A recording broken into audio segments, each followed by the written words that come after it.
In 1974, 7 men ventured deep into the Oregon Cascade Mountains, 80 miles east of Bend, to harvest timber on a plot that old loggers didn't like to talk about. They brought a generator, a radio, and saws, but found scratches on the bark, too high for a bear, too deep for a lynx's claws. The camp stood for 3 weeks until the wires were torn to shreds, as if by knives, and then came a darkness that did not belong to the forest.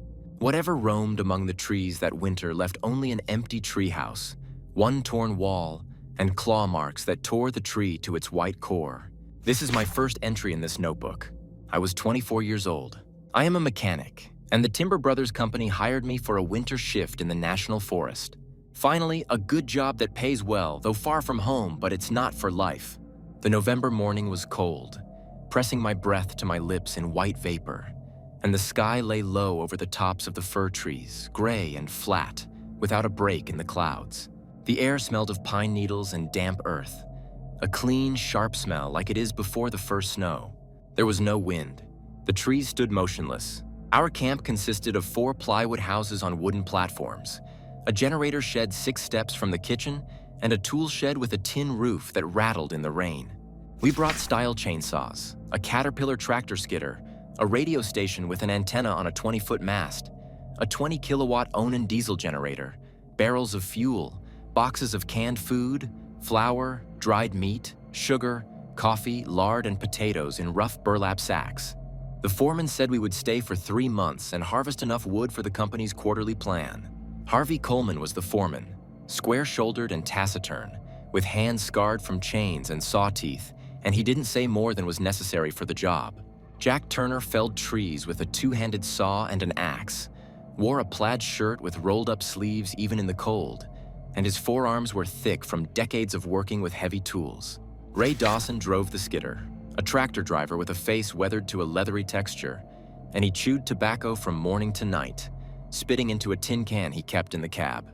Thomas Gray was the cook, cooking on a wood stove and storing supplies in boxes that stood in the shade of the north wall of the kitchen shed. Doc Miller served as a medic, carrying a first aid kit in a leather bag slung over his shoulder. He spoke little but kept an eye on every cut and bruise with the attention of a man who had seen small wounds become big problems in remote places. Carl Westbrook was a gamekeeper and hunter, carrying a Springfield 30-06 rifle and a cartridge belt, and his job was to keep bears away from the camp and provide venison for the pot. We left Bend at dawn on November 23rd. 6 trucks loaded with equipment and supplies, and by noon we had reached the site via a logging road that cut through the old forest in a narrow ribbon of mud and gravel. The road ended at a clearing where the company had set up platforms in the summer.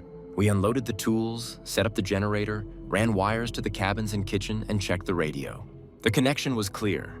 Harvey told base that we were in place and would start work in the morning. The first week passed in the routine familiar to every logger. Jack felled trees from dawn, selecting spruce trees according to the marks left by the forester last summer, and the sound of his saw echoed through the forest with a steady screech, interrupted only when he repositioned the wedge or sawed from the other side.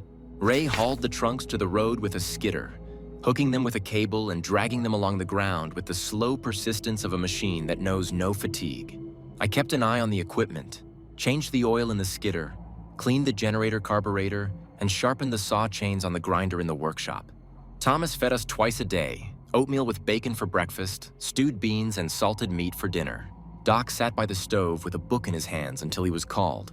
Carl walked the perimeter of the camp at dawn and dusk, rifle slung over his elbow, and returned with a report that there were no bear tracks. The plot was 5 miles from the camp, the road winding between old spruce and cedar trees that grew so thickly that the canopy closed overhead and the light fell green and dim even at noon. The ground was covered with a thick layer of pine needles that muffled the sound of footsteps, and the air held the dampness that occurs in places where the sun rarely reaches the ground. Streams flowed in ditches on both sides of the road, the water black and slow, smelling of rotting leaves and moss. We encountered deer tracks in the mud, sometimes coyote droppings, but saw no large animals. By the end of the first week, the weather had changed. The sky darkened, and a wind picked up from the north, bringing a cold that cut our lips and dried our throats. It didn't snow, but the temperature dropped so low that the water in the buckets was covered with a thin crust of ice by morning, and the generator had to be warmed up longer before it would start smoothly. Harvey said that if the snow fell thickly, we would stop logging and wait until the road was passable again, but for now we could work. On the 9th day, Jack found scratches on the bark of an old cedar tree at the edge of the logging site. He called me over as I was driving by in a truck with fuel cans and pointed to the trunk. The scratches ran vertically, 4 parallel grooves, deep and wide, starting at a height of 8 feet and extending down 3 feet. The tree had been stripped to white wood inside, and splinters lay at the roots. I asked if it was a bear. Jack said that bears scratch for marking, but not so high and not so deep. He ran his finger along one groove and said it was 2 fingers wide, too wide for a bear's claw. We looked at the tree in silence. Then Jack picked up his saw and went back to work. That night, Carl reported finding similar scratches on 3 other trees around the perimeter of the camp, all on the north side where the forest was denser and older. Harvey asked if it was a cougar. Carl said a cougar doesn't scratch that high and doesn't leave 4 parallel lines. He added that he hadn't found any tracks near any of the trees, only the scratches. Harvey told us to keep our eyes open, but not to worry for now. The forest is full of animals that behave strangely. On the 11th night, I woke up to a smell. It seeped through the cracks in the walls of the cabin, sharp and old, like the wet fur of an animal that had been lying in the rain for a long time, and something else underneath it, sour and heavy, that made me feel slightly nauseous. I lay on my bunk, listening. The generator hummed steadily outside. The wind rustled in the treetops. Nothing else. The smell lingered for about 10 minutes, then disappeared, as if whatever was carrying it had moved on. I didn't get up to check. My hands lay motionless on the blanket. My mouth was dry. When the smell was gone, I fell asleep again, but my sleep was shallow, full of fragments of sounds that could have been the wind or something else. In the morning, Thomas said he had also smelled something during the night, and Doc nodded, but no one said anything more about it. We had breakfast and went to the site. Work continued as usual. On the 13th day, I heard the sound for the first time. It was close to midnight. The generator was running and the lights were on in the cabins. I was sitting at a table in the workshop recording fuel consumption readings in a logbook. The sound came from somewhere in the forest, north of the camp, beyond the line of light from the cabins. It wasn't a single clear howl. It was a low note, deep and drawn out, accompanied by a high-pitched cry, as if one throat contained 2 voices that sounded together but not in harmony. The sound lasted about 10 seconds, then stopped. The silence that followed seemed denser than before. I put down my pencil and listened. Nothing. After about 3 minutes, the sound repeated, the same, with the same double note. This time it was a little closer, or seemed closer. It's hard to judge distance in the forest at night. I left the workshop. Harvey was standing by his cabin, looking into the darkness. Carl was holding a rifle, standing next to the kitchen. Jack came out in his underwear, barefoot on the cold ground. We listened. The sound did not repeat itself. Carl said it wasn't a wolf or a coyote. Harvey agreed. He said it might be a cougar. Sometimes they make strange cries. Carl said he had heard cougars before, and this wasn't one. We stood there for another 10 minutes, then went our separate ways. No one said aloud that none of us wanted to go to the edge of the world where the darkness began. On the 15th day, Ray found tracks. He was dragging a log along an old logging road south of the plot and stopped to check the cable. The dirt at the side of the road was soft from the rain the night before, and where the road turned toward the creek, there were footprints. Ray called me on the radio. I came with Harvey and Carl. The tracks were long, about a foot long, with a narrow heel and 4 parts diverging where the weight was. At first I thought of a bare human foot, but the proportions were wrong. The toes were too long, too spread out. There were no claw marks where I expected them, only pressure lines in the mud. The prints ran in a chain from the edge of the road to the stream, crossed it somewhere under the water, climbed up the other bank, and disappeared into the ferns. The distance between the prints was about 4 feet, too wide for a deer, too narrow for a moose. Carl knelt down next to one of the tracks and placed his hand next to it for comparison. His palm was wider than the heel, but shorter than the entire print. He said he had never seen anything like it. Harvey asked if it could be a bear walking on its hind legs. Carl said that bear tracks show claws and the heel sits differently. He added that if it was a bear, it was moving like a human, and bears don't do that for long. We followed the trail to the creek, but then the tracks were lost in the rocks and fallen leaves. Harvey told us to go back to work, but to keep the rifle in the skidder cab, and if anyone saw anything unusual, to call on the radio right away. That night, the generator stalled at 11 o'clock. I was in the workshop and heard the engine sound drop, cough twice, then stop. The lights went out in all the cabins at once. Darkness fell completely, with no moon, no stars, and clouds covering the sky. I grabbed a flashlight and went out to the generator shed. The door was open. I hadn't left it open. Inside, the generator stood motionless. The fuel tank was full, but the wires leading from the distribution board to the houses were torn. They weren't cut or torn by tension, but torn apart, as if someone had taken them in their hands and torn them along the insulation, leaving copper wires sticking out in bundles. The ends of the wires lay on the floor of the shed, some still hanging from their mountings, frayed and twisted. I raised the flashlight higher and examined the panel. The metal cover was bent, as if something heavy had been struck against it, or it had been squeezed with great force. There were dents in the metal, 4 parallel lines like fingerprints, but too deep, too wide. I stepped out of the booth and called to Harvey. He came over with a flashlight, looked at the wires, then at the dents. His face was expressionless. He asked if I could fix it. I said I could replace the wires, but it would take 6 hours, maybe more, and it had to be done in daylight. Harvey nodded. He told everyone to stay in their cabins until dawn and told Carl to keep his rifle loaded. We gathered in the kitchen cabin. Thomas lit the wood stove and we sat around it holding lanterns on the table. No one spoke much. Carl sat by the window, staring into the darkness, his rifle resting across his knees. Outside, the forest was silent. There were no birds, even though dawn was approaching. The wind did not rustle in the branches. The silence was complete, as if the world had held its breath. I thought about the tracks, the scratches, the smell. I thought about the sound that held 2 voices. I thought about the wires, torn like paper. My hands lay on the table, my fingers clasped. My mouth was dry. My chest tightened with every breath, as if the air had become thicker. Dawn came slowly, gray light seeping through the clouds, and we left the kitchen. I went to the generator shed with a toolbox and a spool of new wire. Harvey came with me. Carl stayed by the kitchen, looking at the line of trees. The work took all day. I removed the old wires, ran new ones from the panel to the cabins, secured them to the poles, and checked the connections. By 4 o'clock in the afternoon, the generator started up again and the lights came back on in the cabins. I checked the radio. It wasn't working. The antenna cable had been cut at the base of the mast, high up where I couldn't reach without a ladder. The end of the cable hung down, crushed as if it had been squeezed in a vise and twisted. I told Harvey. He looked at the mast, then at the forest. He said we would try to fix the radio tomorrow and continue working for now. The base expects communication once a week, so if we miss one, they won't worry right away. I didn't sleep that night.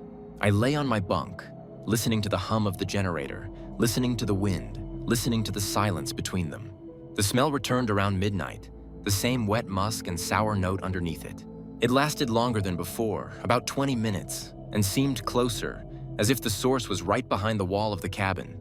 I lay motionless, breathing shallowly, my hands clutching the edge of the blanket. The boards creaked outside. A quiet sound, like the weight being shifted from one foot to the other. Then breathing.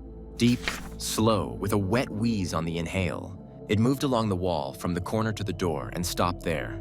I could hear it through the cracks in the boards, hear the air going in and out, a steady rhythm that neither quickened nor slowed.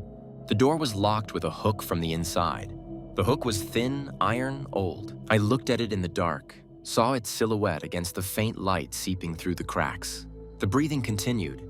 1 minute, 2. Then it stopped. The boards creaked again. The sound receded. Slow and heavy footsteps, heading north toward the line of trees. The smell lingered for another 5 minutes, then disappeared. In the morning, I went out to look at the ground near the cabin. There were no footprints. The ground was hard from the cold, covered with a thin layer of frost. But on the wall, at my head level, there were scratches. 4 lines, parallel, deep, cut through the wood to the light-colored core. I showed them to Harvey. He looked at them for a long time, then said, "We should get together after breakfast." We gathered in the kitchen. Harvey said that something was prowling around the camp, and we didn't know what it was, but it wasn't afraid of people, and it had torn the wires and damaged the radio, and we couldn't contact base, and if it attacked, we had to be ready. He said we were stopping logging and focusing on defending the camp. Carl would patrol the perimeter day and night. The rest of us would work in pairs, no one going beyond the line of light alone. He said if anyone saw the creature, they should yell and shoot, not wait. Jack asked if we should leave while the road was still passable.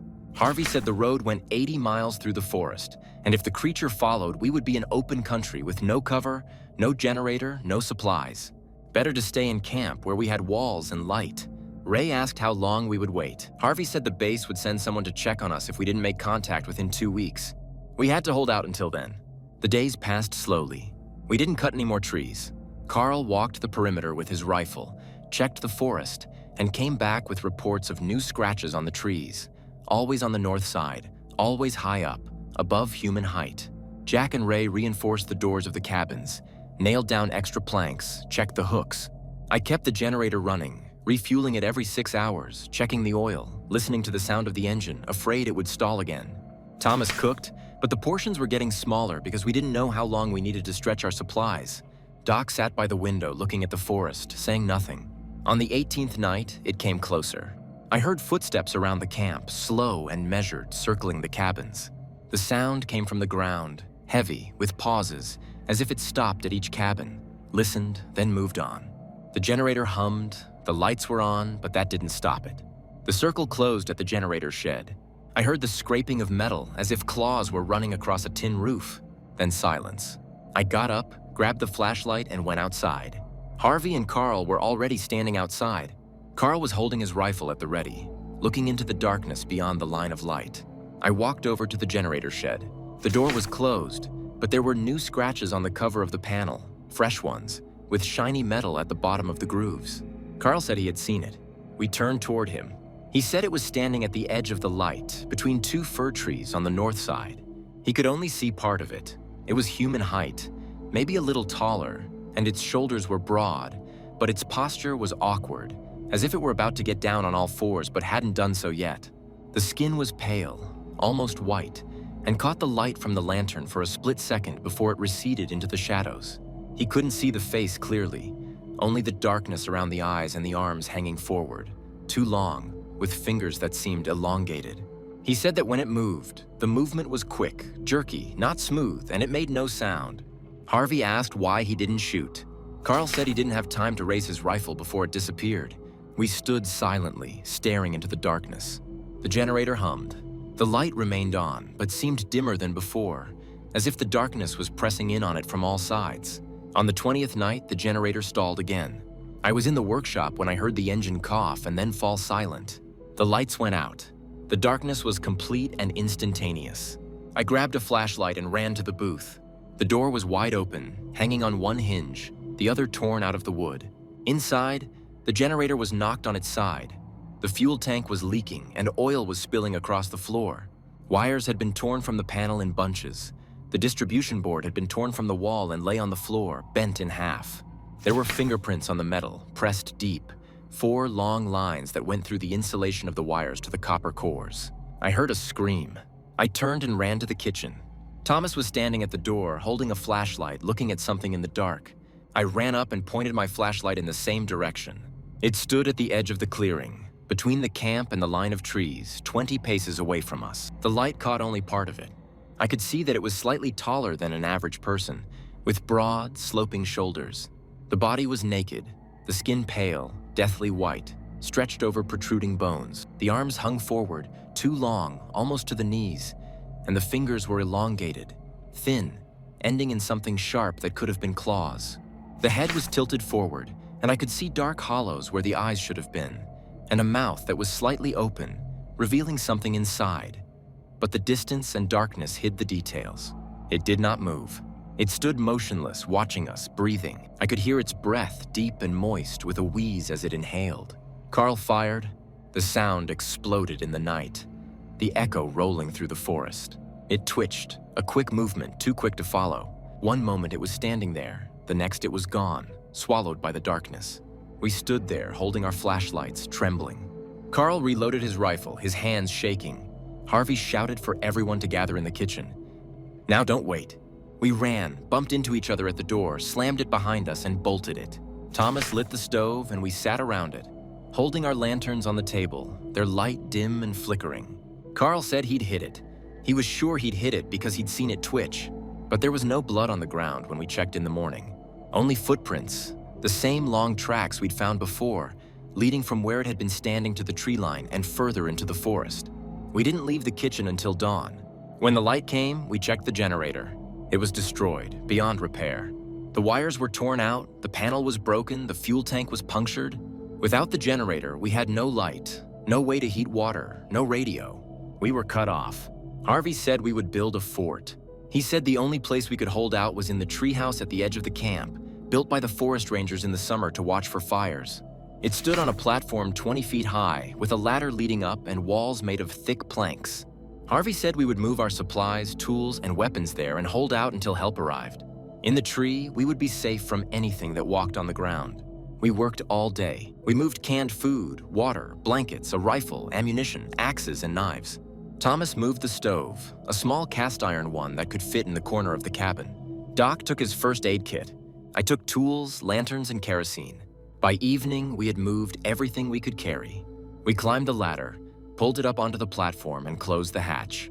The cabin was cramped for 7 people, but the walls were strong, and from the height, we could see the camp below, the clearing, the line of trees. Night fell quickly. Without the generator, it was completely dark.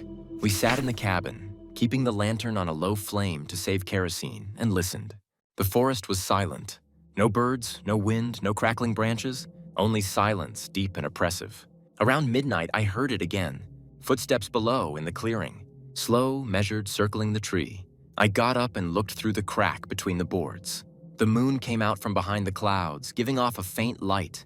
I saw a shadow on the ground, long and irregular, moving around the trunk. Then the scraping of wood. It was climbing. I jumped away from the wall. Carl grabbed his rifle and aimed it at the hatch. We heard claws scratching the bark, heard it climbing, slowly, pausing, as if checking the weight of each branch. Breathing came from below, wet and heavy, with the same wheezing sound. It reached the platform. I heard the boards creaking under the weight. Then a knock on the hatch, heavy, methodical. Once, twice, 3 times. A pause. Then again. The hatch boards were thick, oak, secured with iron bolts from the inside. They held but shook with each blow. Carl fired through the hatch. The sound was deafening in the confined space. The knocking stopped. Silence. Then the scraping again, the sound receding, moving down the trunk. We listened until it disappeared. Ray said we wouldn't last long. He said that if it came every night, sooner or later it would break through the hatch, or we would run out of ammunition, or kerosene, or food. Harvey told him to shut up because we had no choice. We had to hold out until help came. On the 23rd night, it came back. This time, it didn't climb. It just stood at the bottom of the tree and breathed. We could hear it breathing through the floorboards, hear it rise and fall, a steady rhythm that didn't stop for hours. Ray couldn't take it anymore. He opened the hatch before anyone could stop him and shone his flashlight down. It was standing right under the platform, looking up. The light from the flashlight caught its face completely. I could see the skin, pale and taut, without hair, without eyebrows. The eyes were black holes, without pupils, without eyelids, just darkness that absorbed the light. The mouth was wide, too wide, open a quarter of the way, revealing rows of teeth, uneven and sharp, and behind them, darkness that went deep. The hands were raised, fingers stretched toward the platform, claws long and curved, scratching the air. Ray screamed, slammed the hatch shut, and crawled into the corner. Thomas held him until he stopped shaking. In the morning, Ray was gone. We didn't hear him leave. The hatch was open, the ladder down. Carl said he must have gone down during the night while we were asleep. Harvey said we had to find him. We went down, holding the rifle and axes. The clearing was empty. The camp was quiet. We found tracks at the edge of the trees, the same long footprints, and between them, in the mud, Ray's boot prints. They ran parallel for a few steps, then the boot prints stopped. Only the long footprints continued further into the forest. On the 25th night, Jack said he was going to leave. He said it was better to take a chance on the road than to wait for death in the cabin. Harvey tried to stop him, but Jack wouldn't listen. He took his axe and lantern and went downstairs at dawn. We watched him cross the clearing, reach the road, and disappear among the trees. He returned an hour later, or rather, we heard his cries. They came from the forest, north of the road, high-pitched and intermittent. Then they stopped. Carl wanted to go check, but Harvey forbade it. He said that if we went out, they would take us too. On the 27th night, a storm came. The wind rose from the mountains, bringing snow, thick flakes that filled the air and hid the forest. The temperature dropped so low that our breath froze on our lips, and the stove barely warmed the cabin. We sat wrapped in blankets, huddled close to the fire. Around midnight, it came again. We didn't hear footsteps because of the wind. We didn't hear climbing. The first thing we heard was scratching on the wall. It went around the cabin, scratching its claws on the boards, methodically, circle after circle. The boards were thick, but the scratches were deep. I saw splinters flying through the cracks, saw claws passing through the wood, leaving furrows. Carl fired through the wall. The bullet went right through, leaving a hole the size of a fist. The scratching didn't stop. It continued, circle after circle, until one wall was torn almost in half, the boards hanging in strips, snow blowing in. Harvey yelled for us to move to the opposite corner. We huddled there, holding our axes and knife, waiting. The scratching stopped. Silence. Then a blow, heavy, shaking the whole cabin, making the platform tremble. Another one. The boards of the torn wall bent inward but held. Doc said a prayer, whispering, his hands clasped. Thomas cried silently, tears freezing on his cheeks. At dawn, it was gone. The storm had subsided. We surveyed the damage. One wall was torn apart, the boards hanging in strips, claw marks cutting through the wood to the core. We tried to patch the breach with blankets and floorboards, but we knew it wouldn't hold. On the 28th day, Harvey said we should try to reach the road. He said that if we stayed, we would die here, one by one, until we ran out of ammunition or until it destroyed the cabin completely. It was better to move during the day while there was light and try to reach the next camp, 40 miles to the south. We agreed because we had no other choice. We set out at dawn. We took only what we could carry, a rifle, axes, water, and a little food. We crossed the clearing and reached the road. The snow was ankle-deep, covering our tracks. We walked quickly without looking back. We had gone a mile when Doc stopped. He said he heard something behind us. We turned around. The road was empty. The trees stood still. Nothing. We kept going. Half a mile later, Thomas stopped. He said the same thing. We turned around again. Nothing. But I could feel it. Pressure on my back. The feeling of being watched, not getting closer, just following, keeping its distance, waiting. Carl said it was following us, in the woods, parallel to the road. Harvey said to keep moving, not to stop. We walked for 3 hours. The sun rose, but the light was dim, filtered through the clouds. Snow began to fall again, light but steady. The road seemed endless, winding between the trees, endless, unchanging. Thomas was the first to fall. One moment he was walking beside me, the next he was gone. I turned around and saw him being dragged into the bushes by the side of the road, quickly, too quickly to scream. Only a hand flashed between the branches, pale and long, with fingers clutching his ankle. Then nothing. We ran. Harvey yelled for us not to stop, just run. Carl looked back, fired into the trees, not aiming, just firing.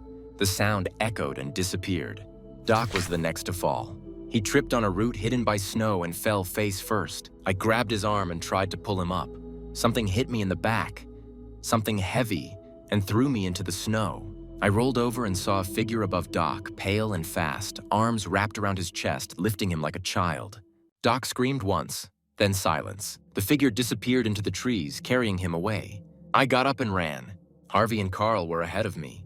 We ran until our lungs burned, until our legs gave out, until the road started to climb and we couldn't run anymore. We stopped at a bend where the road crossed a stream. Carl reloaded his rifle, his hands shaking so badly he could barely insert the cartridges. Harvey held the axe, breathing heavily, his face white. I looked back at the road. It was empty. Snow was falling, covering our tracks. There was complete silence. Then I saw it. It stood on the road, 50 paces behind us, between the trees, motionless, looking at us. Human height, animal posture, pale skin, dark eye sockets. Its arms hung forward, fingers touching the snow. It didn't move. It just stood there, breathing. I could see the steam rising from its mouth. Carl fired. The bullet hit a tree next to it. It didn't flinch. Carl fired again. Another miss. Harvey yelled for us to run. We ran and it followed.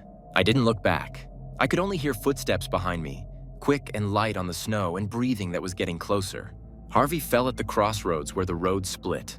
He stumbled, collapsed, and before I could turn, it was on him. I saw only a flash of movement. A pale hand that fell on his back. claws that dug between his shoulder blades. Harvey cried out, the sound cut short. It lifted him up, shook him once, threw him into the snow. Blood spilled around him, black on white. Carl fired point blank. It jerked, took a step back, but didn't fall. Carl fired again. The rifle clicked empty. He was out of bullets. It stepped forward. Carl raised the rifle like a club and swung it. It caught the butt in its hand, broke the wood in half, and threw the pieces aside. Then it grabbed Carl by the throat and lifted him off the ground. Carl kicked his legs. His hand scratched its pale arm, but its fingers did not loosen their grip. I saw Carl's neck bend, heard a crunch, then his body went limp.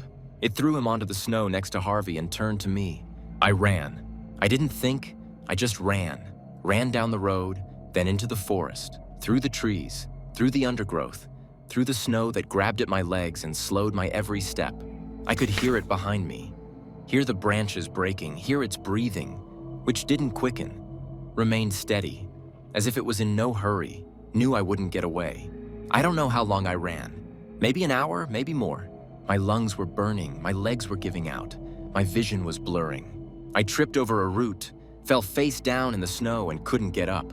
I lay there breathing, waiting for it to catch up with me, but it didn't come. I lay there for a long time, listening. Only the wind in the branches, only my own pulse in my ears, nothing else. I raised my head and looked back. The forest was empty. Footprints in the snow led to where I had been lying, then stopped. There were no traces of it. I got up and walked on. I didn't know where I was going. I just walked, because staying meant dying. I walked until I saw smoke rising above the trees. I got closer and saw some houses. Another camp, old, abandoned for years. But the walls were still standing and one roof was still intact.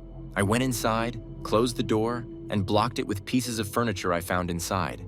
I sat in the corner, holding the axe on my knees, waiting for dawn. Dawn came and I was still alive. I went outside and looked at the forest. It was quiet. Birds were singing in the branches. The sun was breaking through the clouds. Everything seemed normal. It was as if everything that had happened was a nightmare. But the scars on the trees remained. The scratches on the walls remained. The blood on the snow where Harvey and Carl had fallen remained. I headed south, sticking to the road, not straying. I walked for 3 days. On the 4th day, I met a truck full of forest rangers who were coming to check on our camp after we failed to make contact. I told them what had happened. They didn't believe me until they saw the bodies.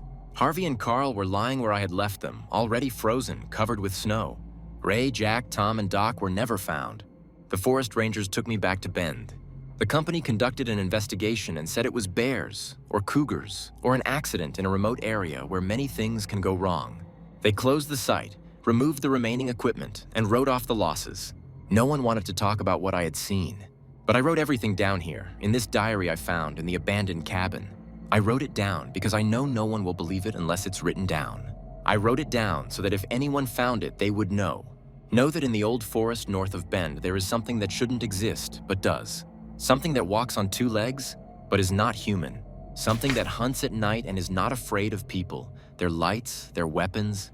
I left the forest in the spring when the snow melted and the roads became passable. I never returned, but I know it's still there, deep in the forest, where the trees stand thick and the light doesn't reach the ground, waiting for the next ones to enter its territory.